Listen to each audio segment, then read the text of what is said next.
Guruvayur Devaswom നിയമനങ്ങളിൽ Devaswom recruitment ബോർഡിന്റെ അധികാരം റദ്ദാക്കി. നിയമനത്തിനുള്ള അധികാരം ദേവസ്വം മാനേജ്മെന്റ് കമ്മിറ്റിക്ക് കൈമാറി ഹൈക്കോടതി ഡിവിഷൻ ബെഞ്ച് ഉത്തരവിറക്കി. നിയമനത്തിനുള്ള നിലവിലെ വിജ്ഞാപനങ്ങളും റദ്ദാക്കി.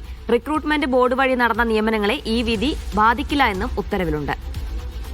അഹമ്മദ് മുസ്തഫ ചേരുന്ന വിശദാംശങ്ങൾ നൽകാനായി. മുസ്തഫ, ഏത് സാഹചര്യത്തിലാണ് കോടതിയുടെ ഈ ഇടപെടൽ? ഉത്തരവിൽ എന്താണ് പറയുന്നത്?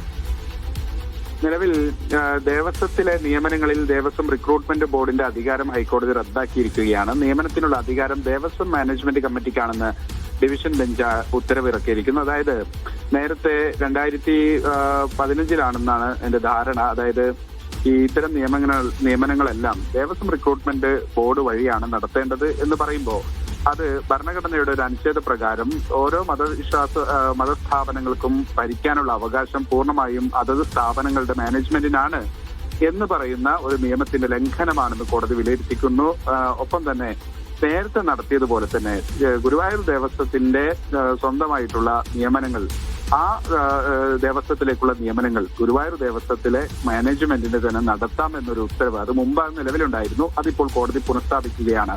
എന്തായാലും PN രവീന്ദ്രൻ അധ്യക്ഷനായ സമിതി ഒരു സമിതിയെ, ഒരു മേൽനോട്ട സമിതിയെ ഈ നിയമനങ്ങളുടെ സുതാര്യത ഉറപ്പാക്കാൻ ഒരു ഞാൻ ഇപ്പോൾ പറഞ്ഞതുപോലെ PN രവീന്ദ്രൻ അധ്യക്ഷനായ ഒരു 3 അംഗ സമിതിയെ കോടതി നിയോഗിച്ചിരിക്കുന്നു. ഇവർ ഈ വിഷയങ്ങളിൽ, ഈ നിയമനം ഉൾപ്പെടെയുള്ള റിക്രൂട്ട്മെന്റ് ഉൾപ്പെടെയുള്ള നിയമനങ്ങളുടെ ഒരു സുതാര്യത ഉറപ്പാക്കുന്നതിന് വേണ്ടി മേൽനോട്ടം വഹിക്കുകയും ചെയ്യും. എന്തായാലും റിക്രൂട്ട്മെന്റ് ബോർഡ് വഴി നിലവിൽ നടന്നിട്ടുള്ള നിയമനങ്ങളെ ഈ വിധി ബാധിക്കില്ല എന്നും അവർക്ക് ജോലിയിൽ തുടരാമെന്നും ഹൈക്കോടതി വ്യക്തമാക്കിയിരിക്കുന്നു.